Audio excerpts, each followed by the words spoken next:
it will be chaos for the loser, because the loser is out of it. He's out of the top.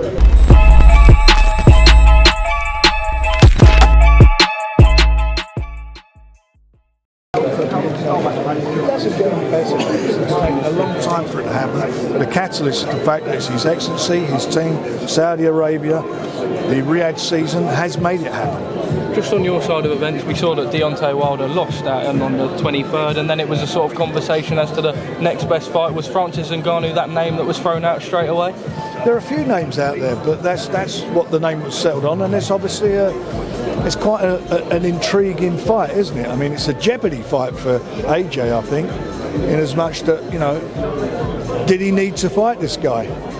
You know, it's a win-win for Ngannou. He come off of a loss against Tyson and put up a tremendous performance against a Tyson. By the way, I didn't think Tyson was his best, but having said that, he more than surpassed what anybody thought he would do. The expectation level proved everybody wrong, and proved that he deserves a shot at the big guys, and he's now in with probably the third or fourth best heavyweight in the world in his next fight. We understand that there's a two-way rematch clause for Fury Usyk, but His Excellency Turki Al-Sheikh said that he would like the winner of this fight to fight the winner of that fight. Is there a way that could be? We'd all like that to happen. We'll see what happens. Let's get rid of the two fights.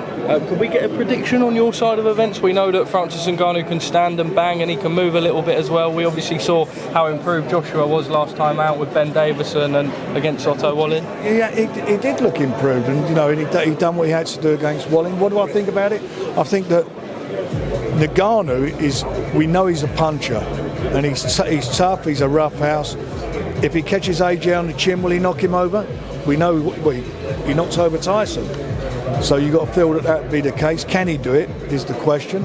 And AJ seems to have the bit between his teeth again. He's flying, and he knows it's a fight that he certainly can't afford to lose.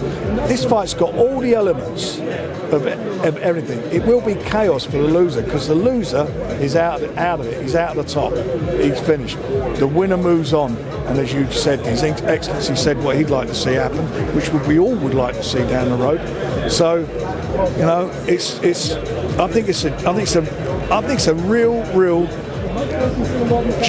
a fight of jeopardy for AJ. I really do. But it's going to be, but I think it's going to be a real exciting fight between them. Just one more quick one. We obviously saw the handshake between yourself and Eddie Hearn up on there. 5 of the best from both stable against each other. Have you had prior conversations, or have you just had that thrown on the spot? No, I mean, we know that happened. Yeah, you're both down clearly. So we're doing it. We're going to do it. We're going to sort out who our fighters are. Our 5 fighters.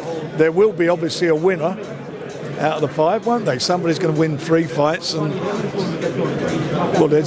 you would get a result. There will happen. Somebody wins 3 fights they're in. So it's going to be a really exciting. I think it's going to be an exciting tournament. I want to have a bet with him. We're going to have a wager, make it more sexy and more entertaining and exciting, and a lot of pride, ego at stake. So it's going to be something extra special, no doubt about that. Frank, top man. Frank, quick one. Hello, Frank. Hi, mate. Pleasure. Good to see you. I know I'm hiding behind the camera. Frank, I know Francis said that after the fight with Tyson Fury, he said, "There's nothing else that interests me other than the rematch with Tyson Fury." I know a lot can change since. What is it kind of in between, and what discussions have you had with Ngannou that kind of made that switch change? He wants to fight, and obviously Tyson's got this fight on with big fight on the 17th with Usyk, and he wants to be in action. So there you go. Otherwise, he's going to be out of the ring for a long while. And he's decided he wants this fight, and they've decided, Matchroom team have decided that they want to put their man in with it. So it's a cracker. I mean, it's brilliant. It just happened. These fights are happening. Do you know what? I don't think we. I know you obviously want to know the ins and outs of it, but I don't think these things should even be questioned. Everybody should be happy that they're happening. They are happening. And all the criticism, all the stuff out, some of the negativity, it's just been ridiculous. Look at this. You name me any of these fights that have been on that you didn't want to see, you've been waiting to see them. And wait till you see the undercards. Some of the fights are superb. brilliant fights. This is boxing heaven. Everyone's getting out of this what they want for it. The fighters getting extremely well paid. We're doing okay as the promoters, the managers, the trainers, and more importantly, the fans are getting what they want. Frank, do you look at it as unfinished business still with Tyson? Obviously, I know he's got focused on February 17th, but you still look at Tyson and Francis as a bit of an unfinished business? No, I don't. I'll just focus on the fight with the 4 belts. First time this century, first time ever the 4 belts have been on the line. It's a huge event. Whatever's going on around it, that the winner of that is the number one. He's grabbed that undisputed belt. That's going to be the guy, and that's what all these fellas or all these heavyweights are looking to get a shot at. They want to fight the number one, and this fight that's going on the 8th of March, they're probably in a better position than any of the other heavyweights for the winner of that to be in there fighting for the undisputed. Frank, do you think even if Francis loses this fight, do you think there's still some big fights out there in boxing for him if he puts in a good performance? It's like everything. Depends how you look. Like the Tyson fight, you could put him up against Wilder, couldn't you? He looked brilliant, didn't he? He done what he had to do. So if he performs like he did last time, he's a very viable heavyweight. I've got to tell you something. I wish I'd have signed him up when he was younger before he got into UFC, that's for sure. Is there anyone that you'd like to see him fight out there as well? You know, you got your Zangs, Parker. That would be, both of those would be good matchups as well, wouldn't they? They would be good matches, and we'll see what's going to happen. Let's get these ones out of the way first. See, you're being greedy. You've got the fights for that. Now you want more. Making us greedy, Frank. Frank, just a quick question on one of the undercard fights we've seen announced, involving another one of your heavyweights, Zhilei Zhang versus Joseph Parker. What a great fight!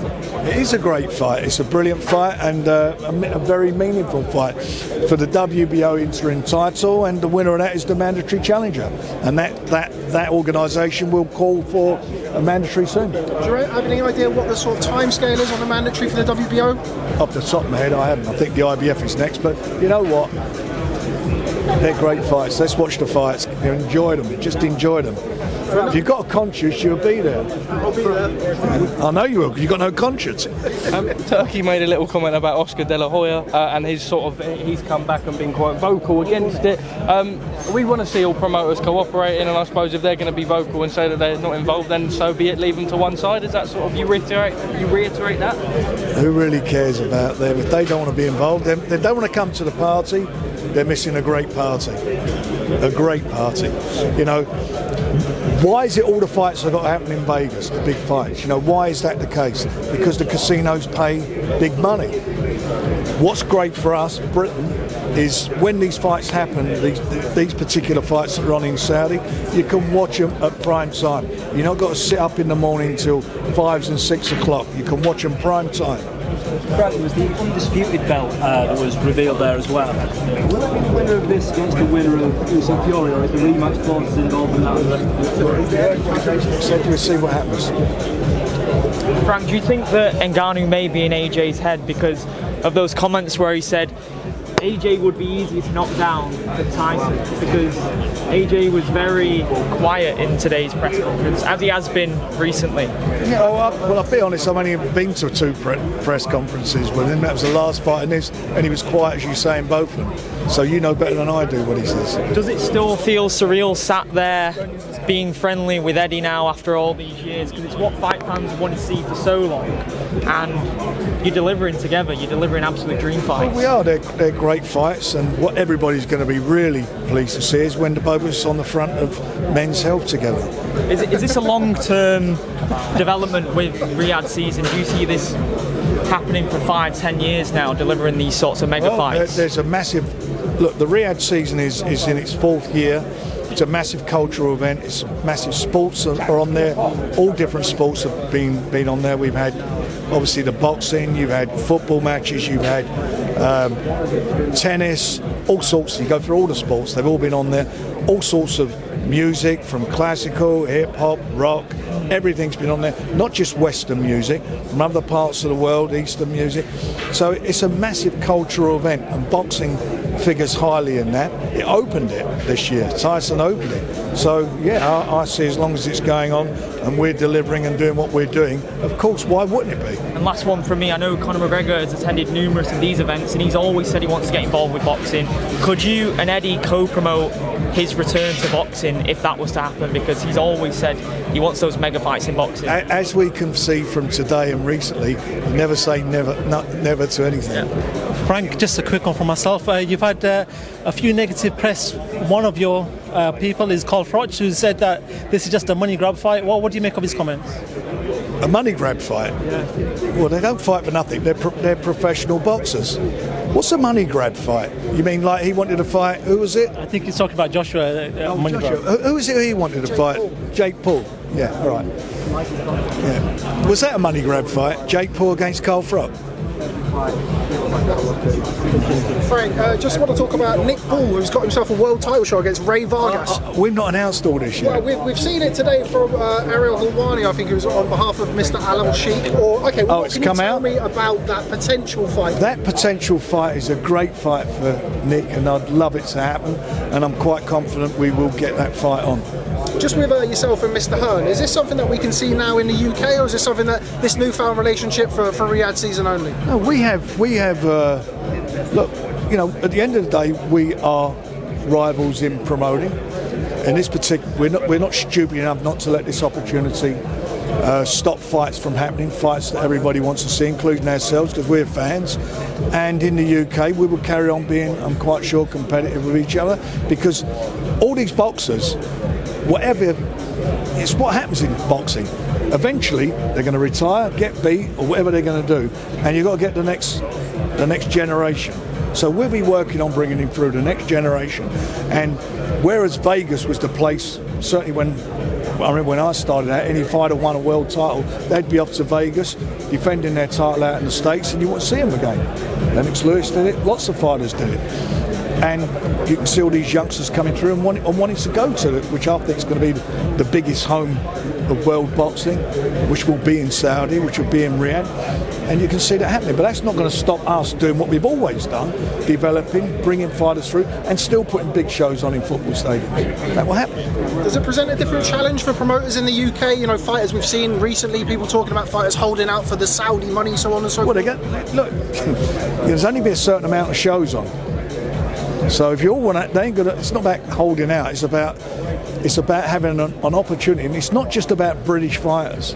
You look at the cards. There's fighters from all around the world on these cards.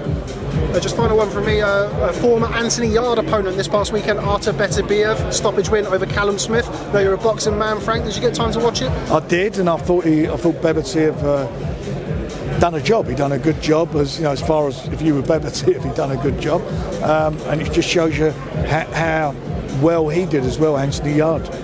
What next for Anthony Yard? Obviously he's boxing in a couple of weeks' time. He's fighting on the 10th of February on the undercard of Shiraz and Liam Williams, Hamza Shiraz and Williams, and after that he'll be involved in a big fight, a big fight. If I had to gave you one of my pounds, not yours, to put on Beterbiev or Bivol, who wins?